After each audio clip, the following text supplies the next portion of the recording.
أشهد أن لا إله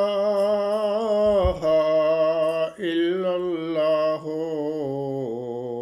وحده لا شريك له وأشهد أن محمدا عبده ورسوله أما بعد فأعوذ بالله من الشيطان الرجيم بسم الله الرحمن الرحيم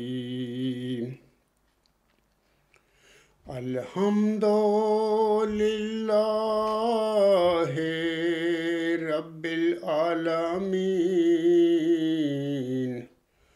الرحمن الرحيم مالك يوم الدين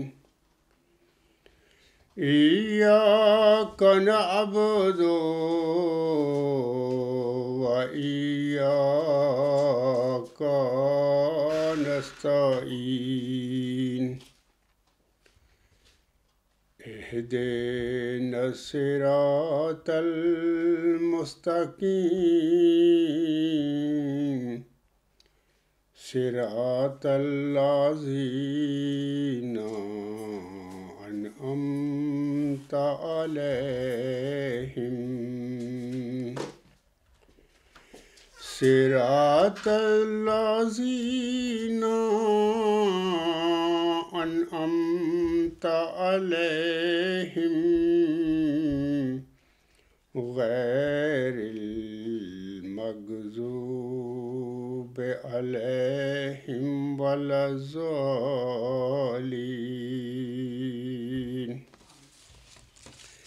يا أيها الذين آمنوا كتب عليكم الصيام كما كتب على الذين من قبلكم لعلكم تتقون أياما معدودات فمن كان منكم مريضا أو على سفر فعدة من أيام أخر وعلى الذين يطيقونه فدية طعام مسكين فمن تطوع خيرا فهو خير له وأن تصوموا خير لكم وأن تصوموا خير لكم إن كنتم تعلمون۔ یہ آیات جو ہیں سورۃ البقرہ کی آیت نمبر 184 اور 185 ہیں۔ ان آیات میں اللہ تعالیٰ فرماتا ہے، اے وہ لوگو جو ایمان لائے ہو، تم پر روزے اسی طرح فرض کر دیے گئے ہیں جس طرح تم سے پہلے لوگوں پر فرض کیے گئے تھے، تاکہ تم تقوی اختیار کرو۔ گنتی کے چند دن ہیں، پس جو بھی تم میں سے مریض ہو یا سفر پر ہو تو اسے چاہیے کہ وہ اتنی مدت کے روزے دوسرے ایام میں پورا کرے، اور جو لوگ اس کی طاقت رکھتے ہوں ان پر فدیہ ایک مسکین کو کھانا کھلانا ہے۔ پس جو کوئی بھی نفلی نیکی کرے تو یہ اس کے لیے بہت اچھا ہے، اور تمہارا روزے رکھنا تمہارے لیے بہتر ہے اگر تم علم رکھتے ہو۔ سامعین کرام، ماہ رمضان اللہ تعالیٰ کی جناب سے مسلمانوں کے لیے ایک گراں قدر نعمت عظمیٰ ہے۔ اس مبارک مہینہ میں رحمت و مغفرت اور جہنم سے رہائی کی ہوائیں پورے زور سے چلتی ہیں۔ یہ ماہ مبارک دنیا و آخرت کی فلاح و بہبود کے لیے ایک بیش قیمت مہینہ ہے۔ یہ مہینہ نیکیوں اور عبادتوں کا موسم بہار ہے۔ اے میرے احمدی اور مسلمان بھائیوں، اس وقت ہم رحمت و مغفرت، عبادت و ریاضت اور نیکیوں کے موسم بہار یعنی ماہ رمضان کے مبارک مہینہ میں داخل ہیں۔ اسی مبارک مہینہ میں رشد و ہدایت کا ابدی خزینہ، آخری الہامی کتاب، دین و دنیا میں بھلائی اور نجات کا دائمی نسخہ اور ضابطہ حیات، حضرت صلی اللہ علیہ وآلہ وسلم کا عظیم معجزہ، اللہ تعالیٰ کی وحی کا آخری سرچشمہ فرقان عظیم یعنی قرآن کریم نازل ہوا تھا۔ جیسا کہ اللہ تعالیٰ فرماتا ہے، شہر الرمضان الذی انزل فیہ القرآن ھدی للناس وبینات من الھدی والفرقان۔ رمضان کا مہینہ جس میں قرآن انسانوں کے لیے ایک عظیم ہدایت کے طور پر اتارا گیا، اور ایسے کھلے کھلے نشانات کے طور پر جن میں ہدایت کی تفصیل اور حق و باطل میں فرق کر دینے والے امور ہیں۔ ماہ رمضان کا یہ مقدس مہینہ رحمتوں، برکتوں، سعادتوں اور فیوز و انعامات الہی کا ایک انمول مجموعہ ہے۔ مومن اس مقدس مہینے کا سال بھر انتظار کرتے ہیں اور اس کے استقبال کے لیے دل و جان سے فرش راہ ہوتے ہیں۔ اس مہینہ میں رحمت و مغفرت کی ہوائیں چلتی ہیں۔ یہ مبارک مہینہ دین و دنیا کی بھلائی، آخرت کی کمائی اور نیکیوں کے لیے موسم بہار ہے۔ گویا جس طرح بہار کی آمد سے پورا موسم اور سماں بدل جاتا ہے، اسی طرح اس مبارک مہینہ کی آمد سے پورا ماحول بدل جاتا ہے۔ ماہ رمضان اسلامی سال کا 9واں مہینہ ہے اور یہ باقی اسلامی مہینوں سے ہر لحاظ سے عظمت و اہمیت کا حامل ہے۔ رمضان المبارک کو یہ عظمت اور فضیلت بھی حاصل ہے کہ قرآن کریم سمیت اسی مبارک مہینہ میں سارے آسمانی صحیفے اور الہامی کتب نازل ہوئی تھیں۔ حضرت امام مہدی و مسیح موعود حضرت مرزا غلام احمد علیہ السلام لفظ رمضان کے معنی کے ضمن میں ملفوظات جلد 1 صفحہ 209 پر فرماتے ہیں، رمضان سورج کی تپش کو کہتے ہیں۔ رمضان میں چونکہ انسان اکل و شرب اور تمام جسمانی لذتوں پر صبر کرتا ہے، دوسرے اللہ تعالیٰ کے احکام کے لیے ایک حرارت اور جوش پیدا کرتا ہے، روحانی اور جسمانی حرارت اور تپش مل کر رمضان ہوا۔ اہل لغت جو کہتے ہیں کہ گرمی کے مہینہ میں آیا اس لیے رمضان کہلایا، میرے نزدیک یہ صحیح نہیں ہے، کیونکہ عرب کے لیے یہ خصوصیت نہیں ہو سکتی۔ روحانی رمز سے مراد روحانی ذوق و شوق اور حرارت دینی ہوتی ہے۔ رمز اس حرارت کو بھی کہتے ہیں جس سے پتھر وغیرہ گرم ہو جاتے ہیں۔ اب میں روزہ کے مسائل کے حوالے سے چند گزارشات اپنے سامعین کے آگے پیش کروں گا۔ روزہ اسلامی عبادات کا ایک اہم رکن ہے۔ یہ ایک ایسی عبادت ہے جس میں تزکیہ نفس، اس کی اصلاح اور قوت برداشت کی تربیت مد نظر ہوتی ہے۔ حضرت امام مہدی و مسیح موعود علیہ السلام فرماتے ہیں، جس دین میں مجاہدات نہ ہوں وہ دین ہمارے نزدیک کچھ نہیں۔ فتاوی مسیح موعود صفحہ 137۔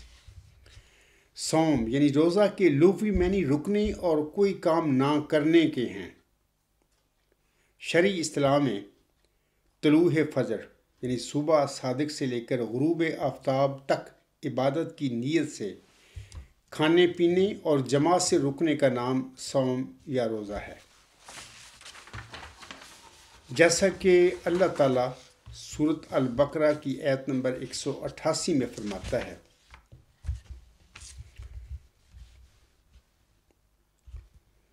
وَكُلُوا وَاشْرَبُوا حَتَّى يَتَبَيَّنَ لَكُمُ الْخَيْطُ الْأَبْيَضُ مِنَ الْخَيْطِ الْأَسْوَدِ مِنَ الْفَجْرِ ثُمَّ أَتِمُّوا الصِّيَامَ إِلَى اللَّيْلِ، اور کھاؤ اور پیو یہاں تک کہ فجر کے ظہور کی وجہ سے صبح کی سفید دھاری رات کی سیاہ دھاری سے تمہارے لیے ممتاز ہو جائے، پھر روزے کو رات تک پورا کرو۔ خدا کی خاطر اور اس کی رضا کے حصول کے لیے کھانے پینے اور جنسی خواہش سے رکنے کا حکم ہر قسم کی برائیوں سے بچنے کے لیے بطور علامت ہے۔ روزہ کی غرض کے حوالے سے میں سامعین کے آگے عرض کرتا ہوں کہ روزہ اصلاح نفس کا ایک اہم ذریعہ ہے، کیونکہ جہاں انسان خدا کی خاطر لذات کو ترک کر دیتا ہے، وہاں اپنے نفس کو زیادہ سے زیادہ نیکی پر قائم کرنے اور ہر قسم کی حرام اور نجس چیزوں سے پرہیز کی کوشش کرنے کا سبق ملتا ہے۔ سامعین کرام کو واضح رہے کہ اگر بھوکا مرنے سے جنت مل سکتی ہوتی تو کافر اور مشرک اور منافق بھی بڑے شوق سے بھوکا رہنے کے لیے تیار ہو جاتے۔ اصل مشکل بات اخلاقی اور روحانی تبدیلی ہے۔ بھوکا رہنا تو صرف ایک ظاہری علامت ہوتا ہے کہ وہ اپنے خدا کے لیے اپنا ہر حق اور اپنی ہر جائز خواہش کو بھی چھوڑنے کے لیے تیار ہے۔ اب سوال یہ پیدا ہوتا ہے کہ روزہ کس پر فرض ہے؟ اللہ تعالیٰ کی طرف سے ماہ رمضان کے روزے رکھنا ہر عاقل بالغ تندرست مومن مرد عورت پر فرض کیا گیا ہے۔ جان بوجھ کر کسی شرعی عذر کے بغیر ایک دن کا روزہ چھوڑنا بھی بڑا گناہ ہے، جس کی تلافی تمام عمر کا روزہ رکھ کر بھی نہیں ہو سکتی۔ جو شخص مسافر ہو یا بیمار ہو اس کے لیے رخصت ہے اور وہ تعداد دوسرے دنوں میں پوری کر لے، لیکن جو دائم المریض یا بہت بوڑھا اور ضعیف ہو گیا ہو اس پر روزہ فرض نہیں ہے۔ ایسے معذور لوگ ہر روز ایک مسکین کو کھانا کھلا دیا کریں۔ یہی حکم حاملہ اور دودھ پلانے والی عورت کے لیے ہے، جیسا کہ اللہ تعالیٰ فرماتا ہے، فَمَنْ كَانَ مِنْكُمْ مَرِيضًا أَوْ عَلَى سَفَرٍ فَعِدَّةٌ مِّنْ أَيَّامٍ أُخَرَ وَعَلَى الَّذِينَ يُطِيقُونَهُ فِدْيَةٌ طَعَامُ مِسْكِينٍ۔ بس جو بھی تم میں سے مریض ہو یا سفر پر ہو تو اسے چاہیے کہ وہ اتنی مدت کے روزے دوسرے ایام میں پورا کرے، اور جو لوگ اس کی طاقت رکھتے ہوں ان پر فدیہ ایک مسکین کو کھانا کھلانا ہے۔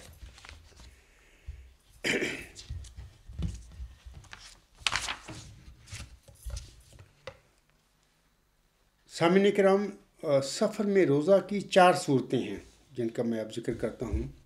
پہلی صورت یہ ہے کہ اگر سفر جاری ہو یعنی پیدل یا سواری پر اور چلتا جا رہا ہو تو روزہ نہ رکھے، کیونکہ اس صورت میں روزہ چھوڑنا ضروری ہے، اور نہ چھوڑنا اللہ تعالیٰ کے حکم کی خلاف ورزی ہوگی۔ دوسری صورت، اگر سفر کے دوران کسی جگہ رات کو ٹھہرنا ہے اور سہولت میسر ہے تو روزہ رکھا جا سکتا ہے، یعنی روزہ رکھنے اور نہ رکھنے دونوں کی اجازت ہے جبکہ دن بھر وہاں قیام ہو۔ تیسری صورت، سحری کھانے کے بعد سفر شروع ہو اور افطاری سے پہلے پہلے ختم ہو جائے، یعنی گھر واپس آ جانے کا ظن غالب ہو تو روزہ رکھ سکتا ہے۔ چوتھی صورت، اگر کسی جگہ 15 دن یا اس سے زیادہ ٹھہرنا ہے تو وہاں سحری کا انتظام کیا جائے اور روزہ رکھا جائے۔ اب سوال یہ پیدا ہوتا ہے کہ روزہ کب رکھا جائے؟ سامعین کرام، رمضان کی ابتدا چاند دیکھنے سے ہوتی ہے۔ اگر مطلع صاف نہ ہو تو شعبان کے 30 دن پورے کریں اور پھر روزے شروع کریں۔ چاند کے دیکھے جانے کی اگر یقینی اطلاع دوسری جگہ سے مل جائے تو اس کے مطابق عمل کرنا چاہیے۔ اسی طرح چاند دیکھ کر ہی رمضان کا اختتام ہوتا ہے۔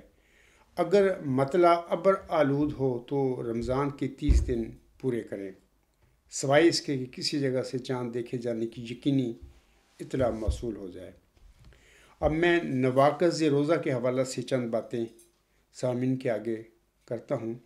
عمدن کھانے پینے اور جماع یعنی جنسی تعلق قائم کرنے سے روزہ ٹوٹ جاتا ہے۔ انیما کروانے، ٹیکہ کروانے اور جان بوجھ کر قے کرنے سے بھی روزہ ٹوٹ جاتا ہے۔ حدیث میں ہے، جامعہ ترمذی میں عاصم کے الفاظ ہیں، اگر کسی روزہ دار کو بے اختیار قے آ جائے تو اس پر روزہ کی قضا نہیں، لیکن جو روزہ دار جان بوجھ کر قے کرے وہ روزہ کی قضا کرے۔ روزہ کا عمدن، رمضان کا روزہ عمدن توڑنے والے کے لیے اس روزہ کی قضا کے علاوہ کفارہ یعنی بطور سزا 60 روزے متواتر رکھنا بھی واجب ہے، اور اگر روزہ رکھنے کی استطاعت نہ ہو تو اپنی حیثیت کے مطابق 60 غریبوں کو کھانا کھلانا، اکٹھے بیٹھا کر یا متفرق طور پر، یا ایک غریب کو ہی 60 دن کے کھانے کا راشن دے دینا یا اس کی قیمت ادا کر دینا کافی ہے۔ اگر کھانا کھلانے کی بھی استطاعت نہ ہو تو اسے اللہ تعالیٰ کے رحم اور فضل پر بھروسہ کرنا چاہیے اور توبہ و استغفار کرنی چاہیے۔ اس ضمن میں حضرت ابو ہریرہ رضی اللہ تعالیٰ عنہ سے ایک روایت ہے، کہا کہ ایک مرتبہ ہم رسول اللہ صلی اللہ علیہ وآلہ وسلم کے پاس بیٹھے ہوئے تھے۔ ایک آدمی آیا اور کہنے لگا، اے اللہ کے رسول، میں ہلاک ہو گیا، میں نے اپنی بیوی سے روزہ کی حالت میں جمع کر لیا ہے۔ رسول اللہ صلی اللہ علیہ وآلہ وسلم نے فرمایا، کیا تیرے پاس غلام ہے جس کو تو آزاد کر سکے؟ اس نے کہا نہیں۔ آپ نے فرمایا، کیا تو پے در پے 2 ماہ کے روزے رکھ سکتا ہے؟ اس نے کہا نہیں۔ فرمایا، تیرے پاس اس قدر طاقت ہے کہ تو 60 مسکینوں کو کھانا کھلائے؟ اس نے کہا نہیں۔ آپ نے فرمایا، بیٹھ جا، اور نبی صلی اللہ علیہ وآلہ وسلم ٹھہرے رہے۔ ہم بھی ابھی تک وہاں تھے کہ نبی صلی اللہ علیہ وآلہ وسلم کے پاس ایک بڑے ٹوکرے میں کھجوریں لائی گئی۔ فرمایا، وہ پوچھنے والا کہاں ہے؟ اس نے کہا، میں حاضر ہوں۔ فرمایا، اس ٹوکرے کو لے جاؤ اور اس کی کھجوریں صدقہ کر دو۔ اس نے کہا، اے اللہ کے رسول صلی اللہ علیہ وآلہ وسلم، کیا اپنے سے زیادہ محتاج لوگوں کو دوں؟ اللہ کی قسم، مدینہ کے دونوں پہاڑوں میں مجھ سے بڑھ کر کوئی محتاج نہیں ہے۔ نبی صلی اللہ علیہ وآلہ وسلم ہنسے یہاں تک کہ آپ کے دانت ظاہر ہو گئے۔ پھر فرمایا، اپنے گھر والوں کو کھلاؤ۔ یہ متفق علیہ حدیث ہے۔ سامعین کرام، وہ امور جن سے روزہ نہیں ٹوٹتا، اس حوالے سے عرض ہے کہ اگر کوئی بھول کر کچھ کھا پی لے تو اس کا روزہ علی حالہ ہی باقی رہے گا اور کسی قسم کا نقص اس کے روزے میں واقع نہیں ہوگا۔ حضرت صلی اللہ علیہ وسلم کا ارشاد ہے، یہ کتاب الصوم سے، بخاری کتاب الصوم سے حضور صلی اللہ علیہ وسلم کے الفاظ ہیں، میں ترجمہ پڑھ دیتا ہوں۔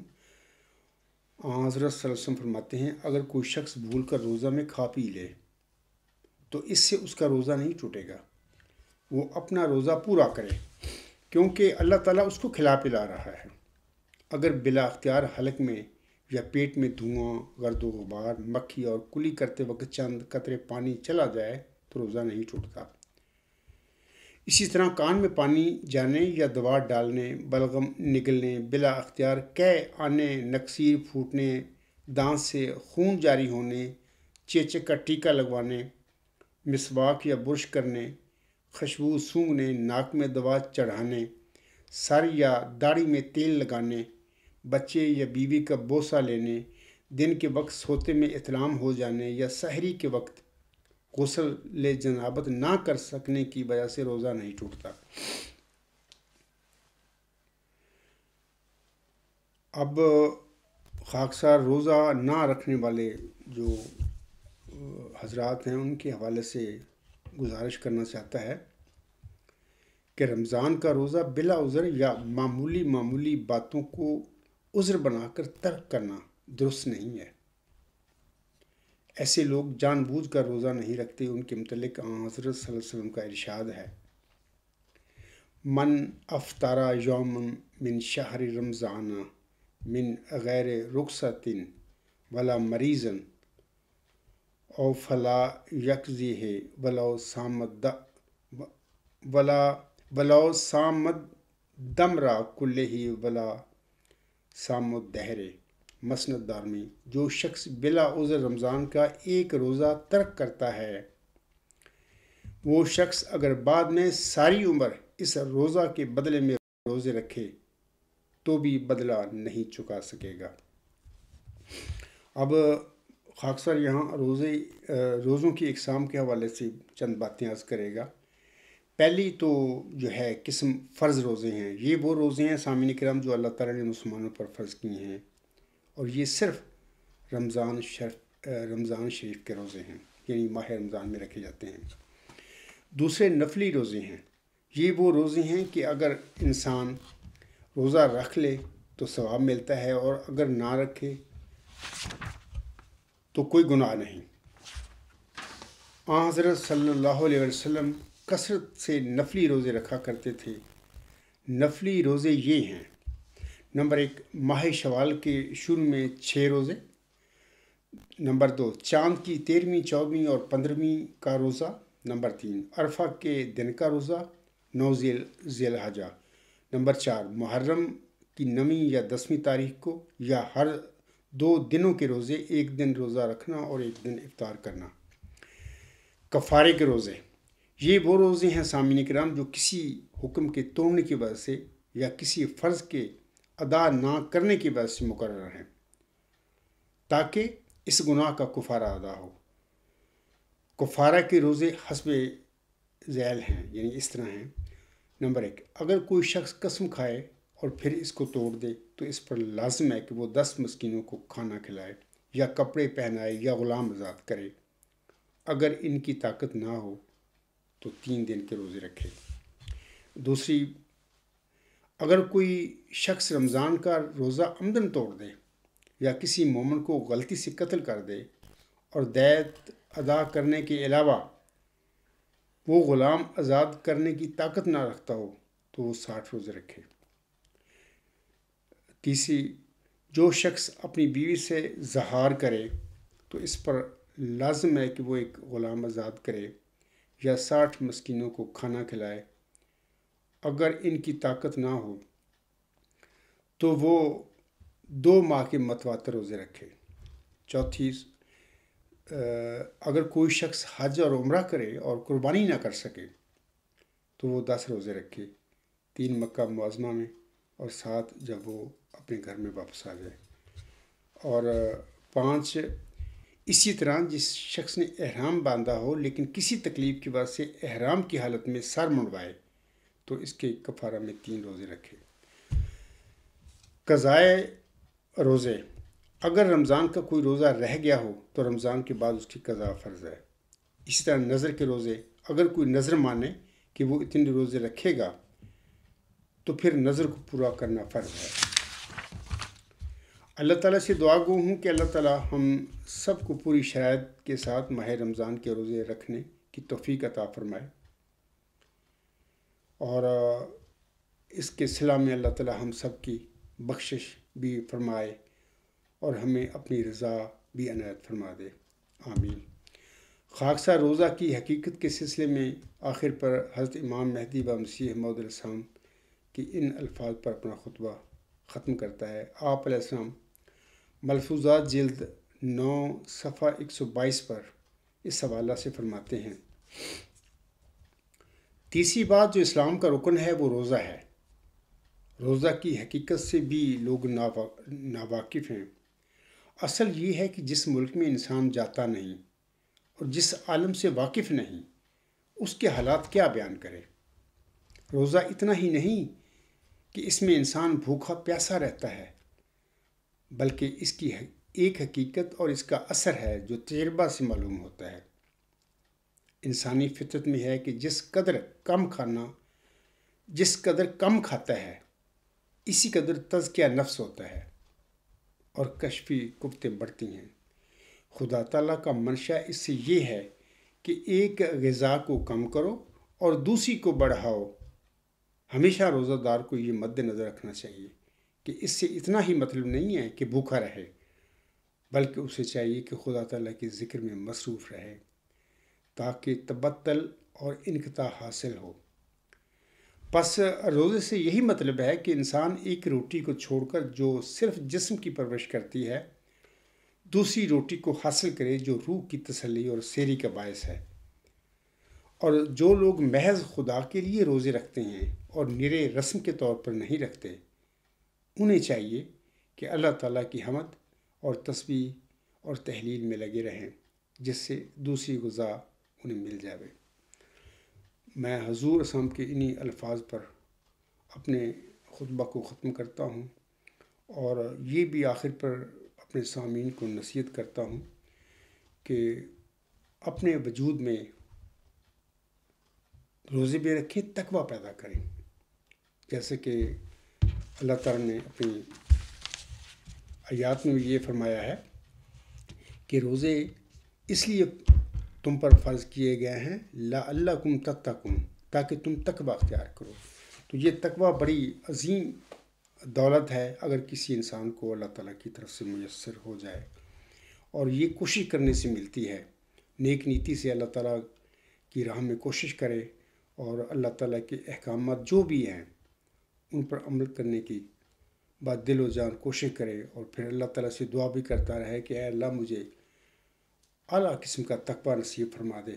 اور جب انسان کو تقویٰ مل جائے تو اس کے بعد اس کی جو دنیاوی زندگی کا مقصد ہے وہ پورا ہو جاتا ہے۔ اسی پہ میں اپنا خطبہ ختم کرتا ہوں۔ وما علینا الا البلاغ وآخر الدعوانا الحمد للہ رب العالمین۔ فالحمد للہ اولا وآخرا وظاہرا وباطنا ہوا مولانا نعم المولا ونعم النصیر ونعم الوکیل۔